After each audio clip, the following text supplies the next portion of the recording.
Hi, everybody. Thanks for joining us. My name is Lauren King. I write about film for the Boston Globe, and it's my honor to be chatting today with Amanda McBain and Jesse Moss.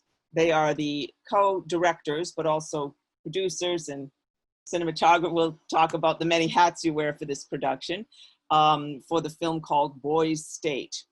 So I'm so excited to talk with the two of you because this film is so compelling and so many questions. I need to just start at the beginning on when you first heard about this program, what made you want to go there? And third, at what point were you just like, oh my God, what have we gotten ourselves into? Well, hi, Lauren. Thanks for Hi. having us. I think for us, the film really started from a personal place of wanting to understand the political divisions in our country.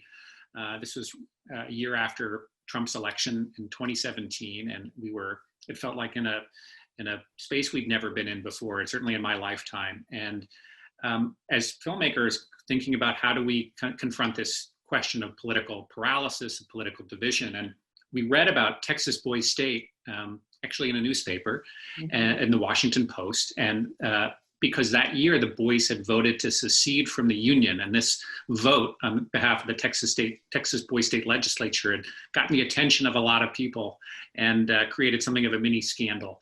And it was really our introduction to the program because neither of us had gone through it as young people. I think we knew vaguely about it because Bill Clinton had famously gone to Boys Nation, I think, as a teenager in Arkansas. But beyond that, I didn't know much. But we were immediately struck by how the program was bringing together such a large group, but politically diverse group of young people to actually engage and talk to each other in the same space. And that seems like a rarity in American life right now. And that was a kind of intriguing, and I think the idea that we could go and observe what happens when you get boys who have different politics together. Do they agree? Do they disagree? Is there compromise? Is it possible? So that was the impetus. Okay. Of course you didn't, you knew a little, that sounds like where did you grow up, first of all? Neither of you are from Texas, correct? We're both Californians, and actually we both grew up in the Bay Area. So, but I think Texas was the perfect, every state in America, maybe save Hawaii, has a boys and a girls state program, but Texas in particular drew our interest, not only because this was the group that voted to secede, but the boys state there is also very large. Not surprisingly, Texas has a huge program. And also Texas politically is really interesting, to us, this sort of right, not left, but kind of a purple state that it is. We thought, okay, this could be the perfect state to visit for this particular year. Was it daunting at the beginning when you got there? Because obviously you weren't sure where this was going to go. You hadn't, at that point, I assume, not met any of the boys you were going to end up following. So what was it like to be there at the very beginning? Because I know even watching it, there was an energy there was an energy all through it. But at the very beginning, I thought, oh my God, this is like a combination of, frat house and summer camp and sports. And it just felt a little overwhelming. Like, where is this going to go? And then you zero in. And so how did that work being on the ground there? Jesse and I live for the kind of situations where it's a little bit of the unknown and we know we're going to be a little bit uncomfortable and things better surprise us, or it's just not going to be an interesting movie. So I think we're prepared for a certain amount of that. And actually, to your point, we did cast 3 out of the 4 of our main characters way in advance of the event starting, because once it does get going, it's very mayhemic. Is that a word? It's very, it's full blown. Well, that's not true. Actually, first hour is a lot of PowerPoint presentations, and that was deadly in a different way. We thought, it's going to be counselors talking to kids in classrooms, and we don't have a film if that's what's happening. And then, fast forward another hour, and it's just they open the gates. It's like the running of the bulls. Yeah, it's exactly. And suddenly everybody's let out, and it's I have a little bit of, it starts to feel like, okay, this is going to turn into Lord of the Flies, right? This is what's going to happen. There's no way this is going to get civilized in any way that's going to be healthy, right?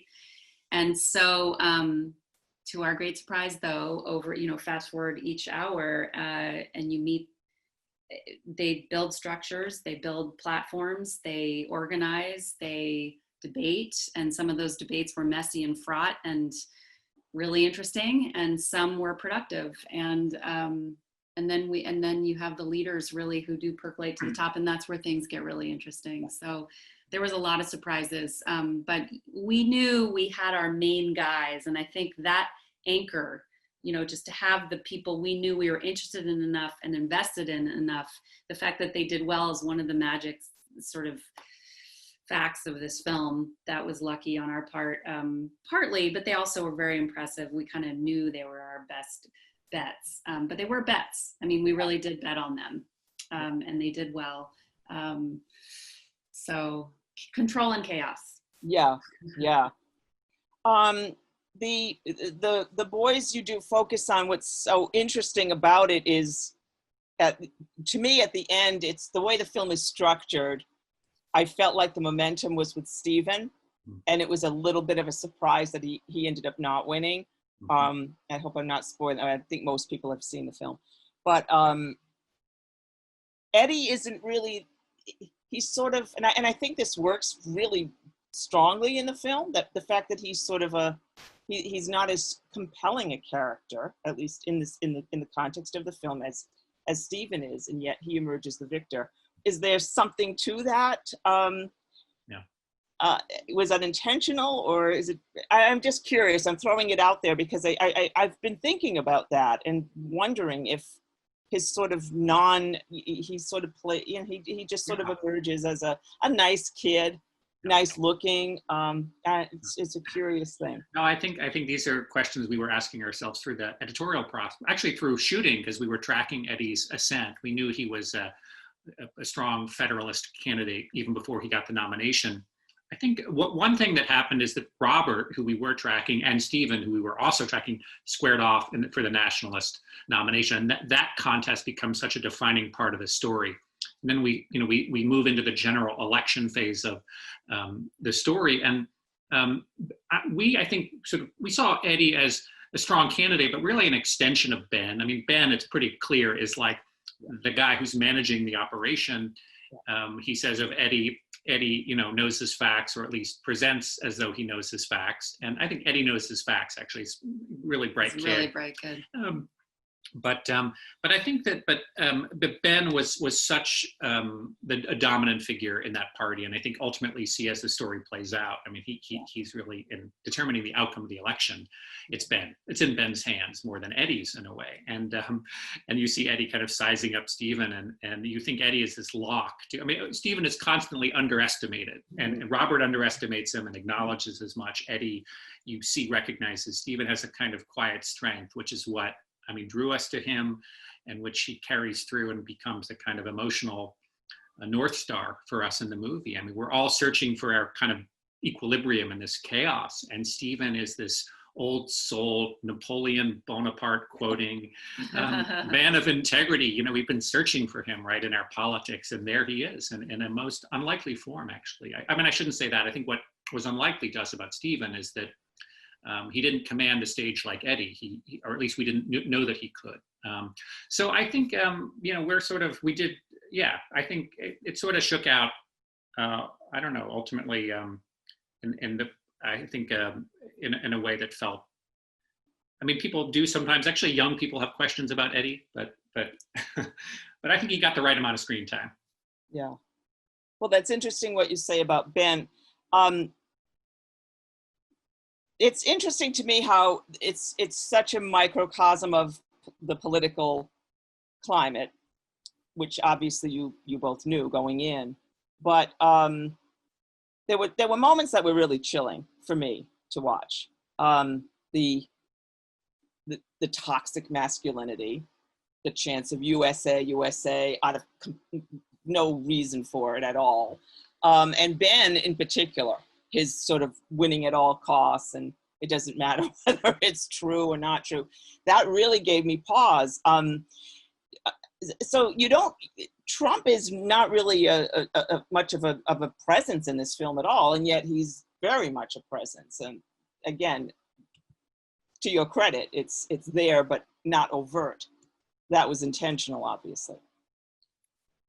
Yes, I mean, that like that, even just the word really does kind of take over. He's like, I mean, you know, so there is one mention of Trump, I think, at the end of the film. Ben says he took a page out of the Trump playbook, you know, and that's all. I mean, yes, it's sort of it's a cast.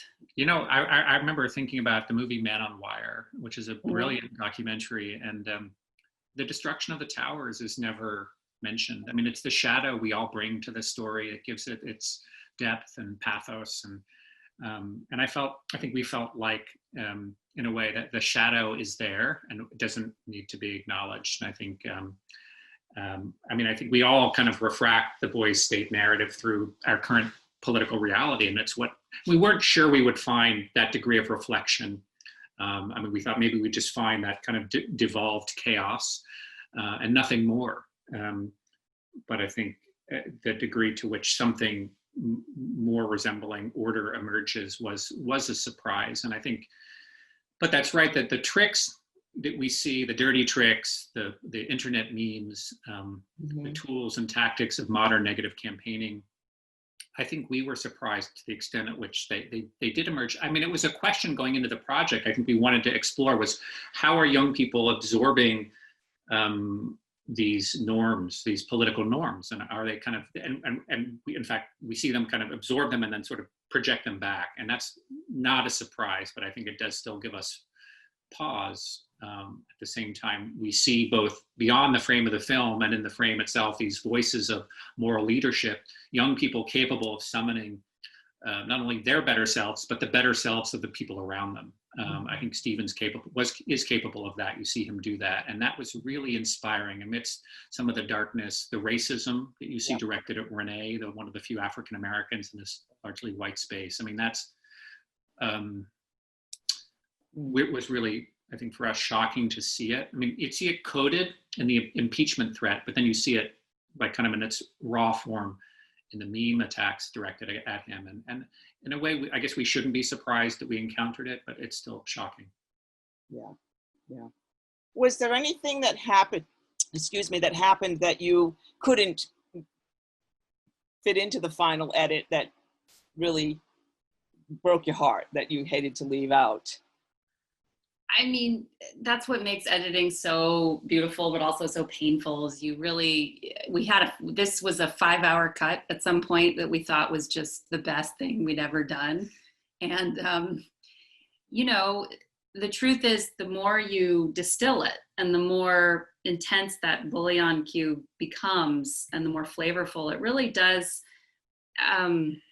you kind of make peace with all the things that you let go. It is painful while it's happening, for sure. I mean, also this is the first political film we've made overtly, you know, about politics, and keeping the news cycle at bay is a thing when you're making a political film, particularly in this last couple of years.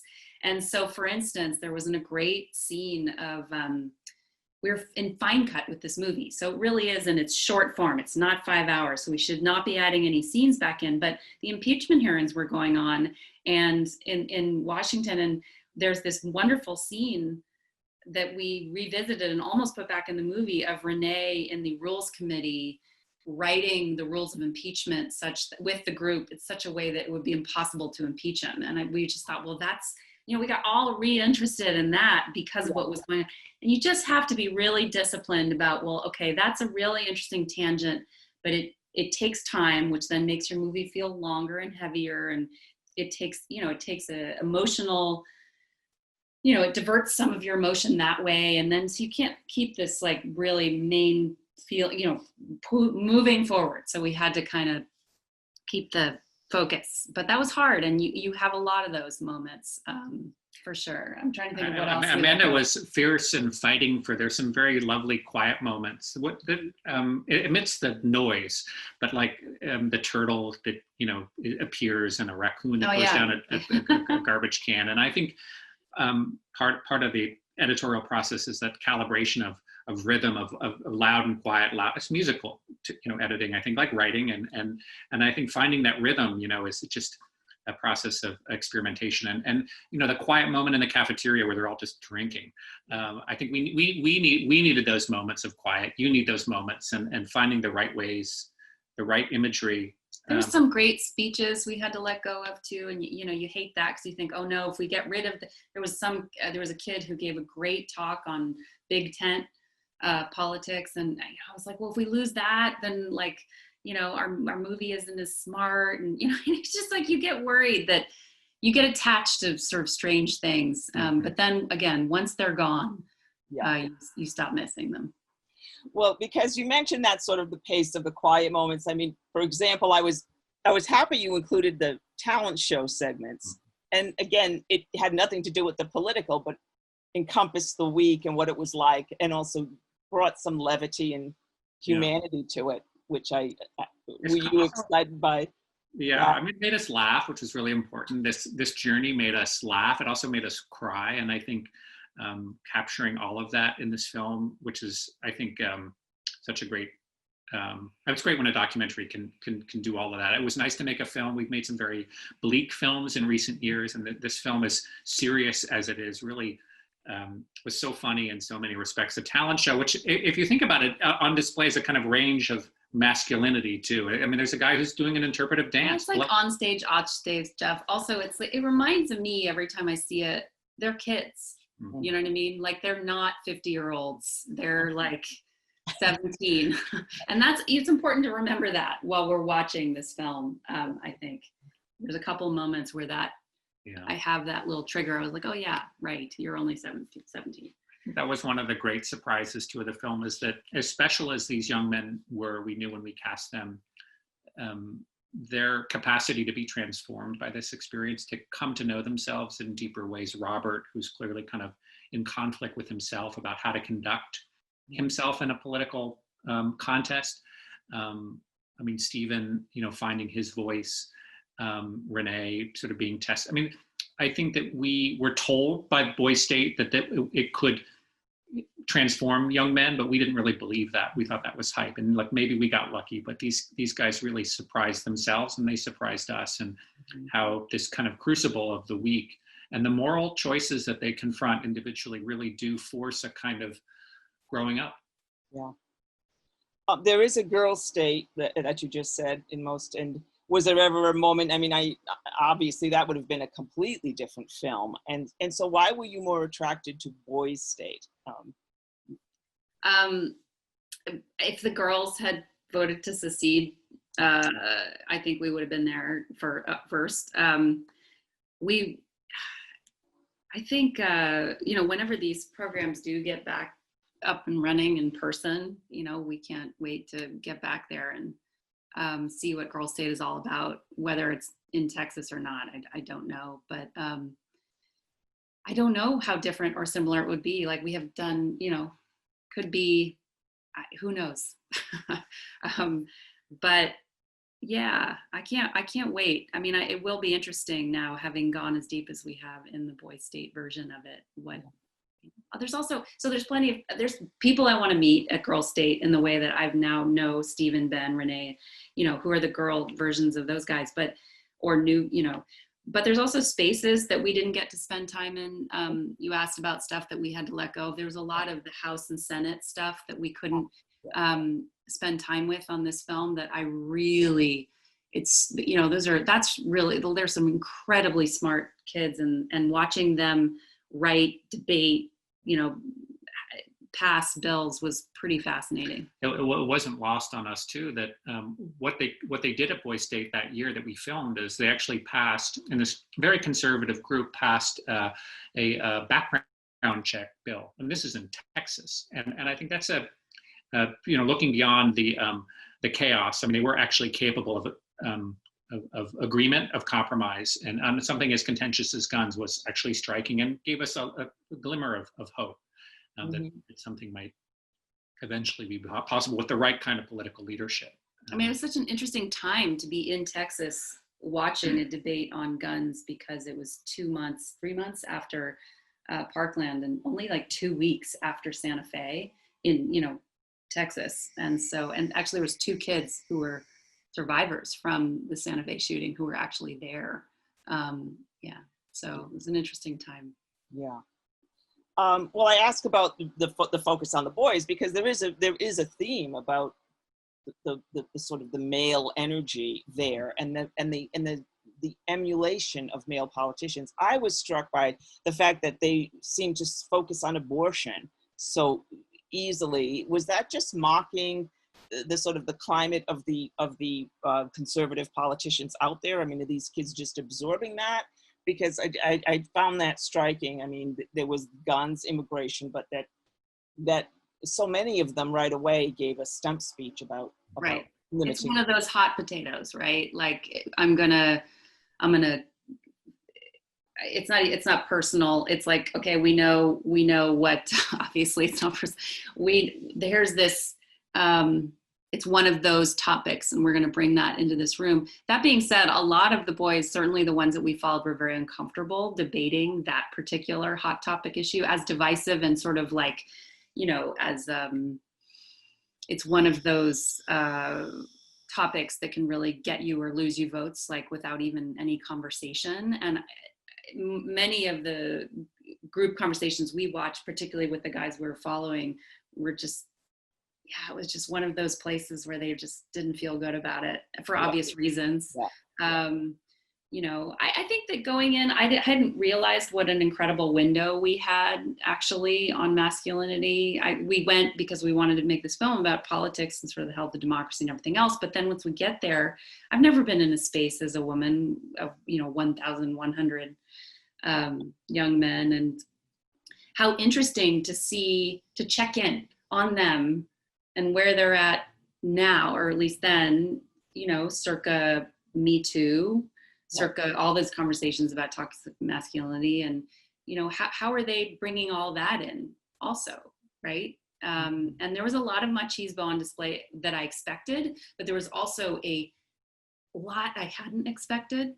A lot of listening and empathy and vulnerability and actual tears. You see the crying in the movie, and that's real. And that kind of, and not just from Stephen, from like many of those around him, and that real, like, I hadn't, that caused me to question my own kind of preconceptions about masculinity, which I love. From any project I work on, I want to be questioning, I want to be asking myself what I think and why.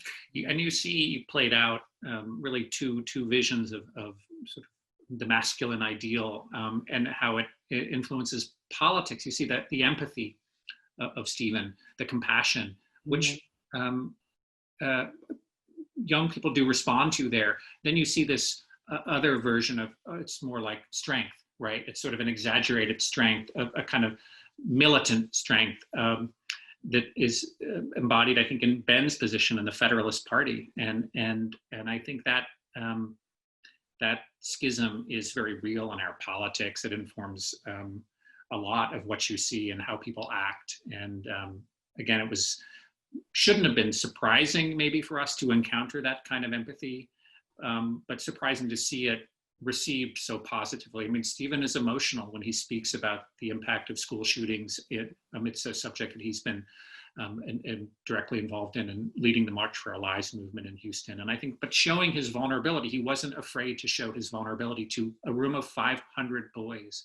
And that takes courage, and that's who he is. It's not calculated. You see calculation on the part of other candidates, but Stephen is just kind of comes as he is. And so there's the piece of Stephen and his authentic self, but then there's the piece of it, all the folks responding to him. That was, to me, the surprise. It's like, oh wow, this works in this group who, maybe one 5 minutes earlier was doing backflips and chanting hoo-ha, you know, like that. It's just wild. I mean, yeah, all of it together is, that's what it is. You know, we found them to be less predictable on some issues too, like LGBTQ rights. I mean, they're almost more libertarian, and I think that may reflect just a generational shift of attitudes. So you kind of see them kind of working things out in ways that, you know, they've carried forward this rhetoric from, it feels like the 1950s, and this USA chanting you mentioned.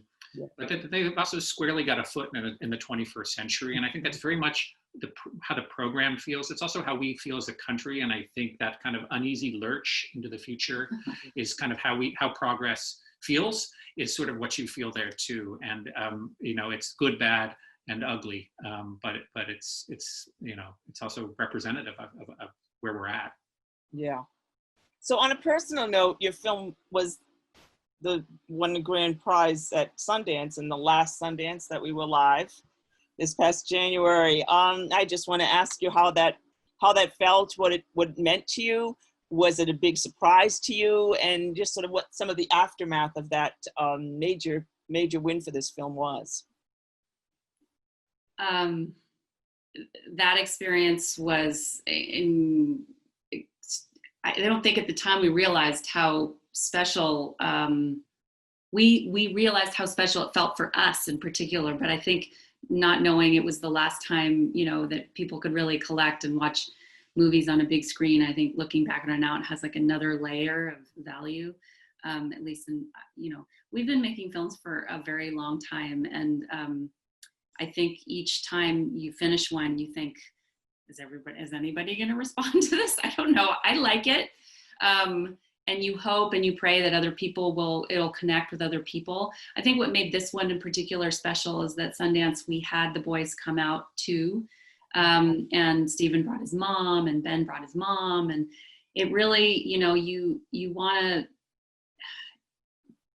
to premiere the film in an audience where people responded with laughter and tears, and then to have it also provoke conversation afterwards about, you know, our country is and to have all the guys there together, and they're so different, and they're still having, you know, Renee and Ben can have we had 2 hours lunches where they'd still be chewing on, they're so evenly matched.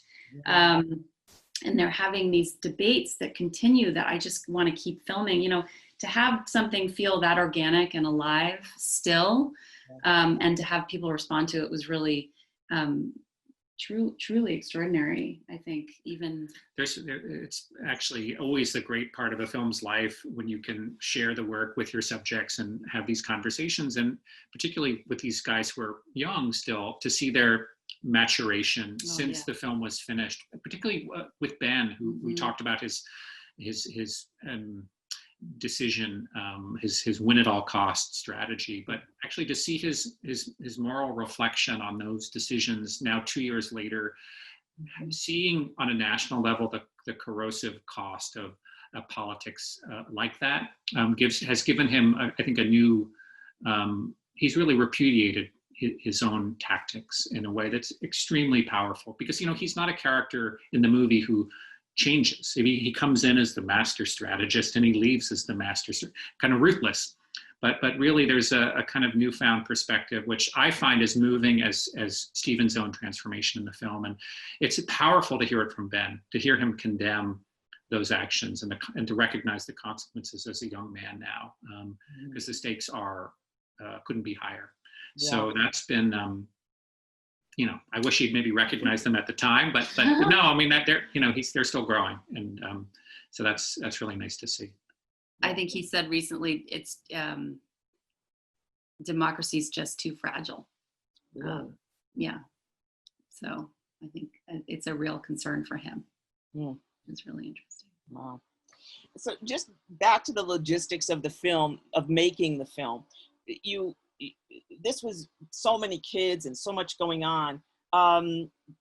Was there a lot of just running around, and there were other people on the crew with cameras, and just was that a quality you would learn from making other films, that sort of guerrilla style? Or No, I mean, we're used to a real of intimate crew of one, basically, and it's really just us and our editor. But in the field, we'd have no crew. I mean, was prior to this really the way I thought you had to work to make this kind of work, to keep the intimacy. But this film was a different animal, and we had to build a huge team to support our vision and us. And so we had a crew of 28. So I think more equivalent to like a fiction film, Hollywood. Well, that's a small Hollywood set, but big for us, 28 people and six cinematographers. We brought in a team of cinematographers from New York that we know that are all kind of part of a group together, and they all have a shared commitment to this kind of documentary storytelling. They're really poets and artists in their own right. And so to have a kind of collective artistic vision and to sort of let them go requires a little surrendering of ego. I say this as a cinematographer myself, and you want to control everything, and what part of documentary is letting go, because you're working with real people and you can't tell them what to do. But trusting the crew, and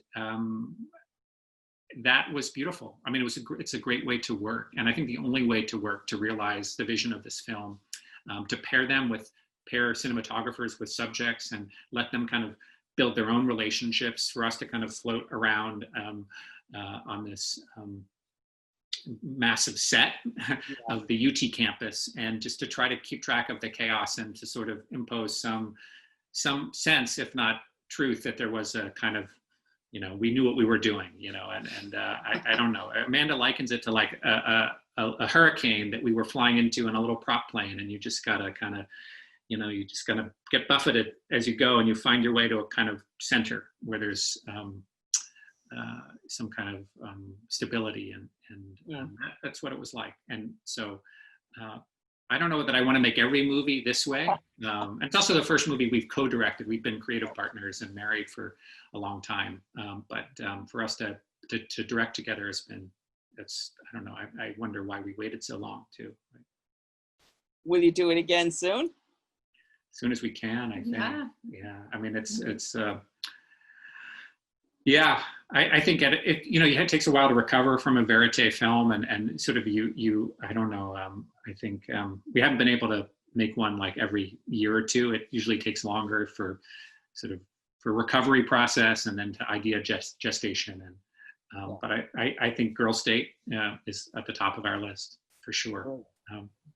Great.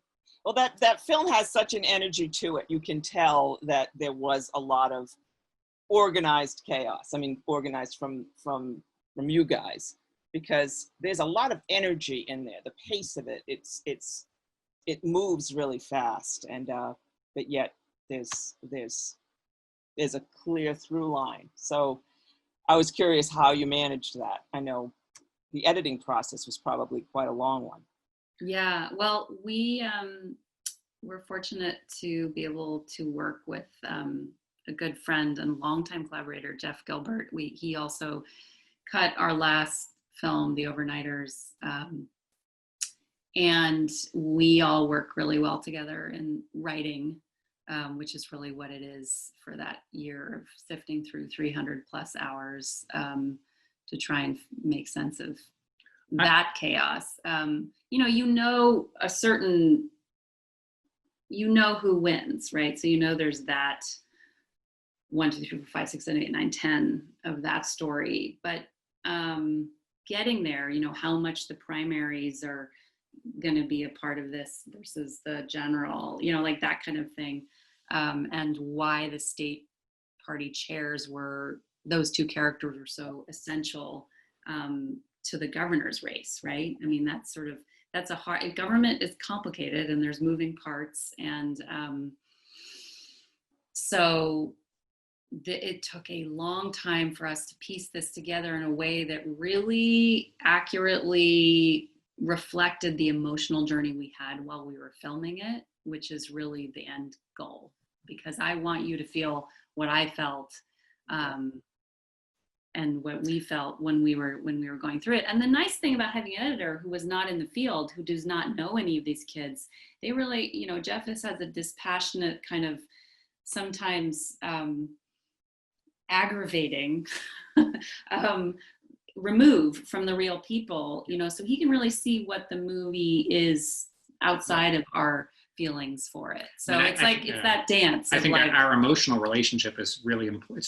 It's so important, but it's also can get in the way of the process. Sometimes, you know, when he doesn't care how hard we had to work to, you know, to get a particular moment. He cares whether in the story that he's editing, does it work? And I think though, going through this experience, having Steven Garza as a kind of North Star, I mean, the person politically that I think we identified with, who's the underdog. I mean, the other boys are wonderful, fascinating, but Steven's journey really kind of kept me upright in a way, and kept me hopeful, which was important. You know, we've talked about all the kind of craziness around the edges here in this experience, but Stephen, sort of connecting with him and seeing him building his own momentum, I think kept us kind of centered.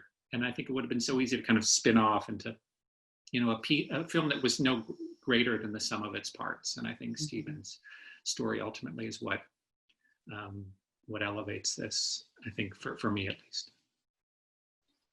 I think we're going to wrap up, but it's been a thrill to talk with the two of you, the co-directors of Boys State, Amanda McBain and Jesse Moss.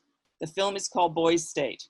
Go see it. It's terrific. And I really thank the two of you for joining in this discussion for GlobeDocs.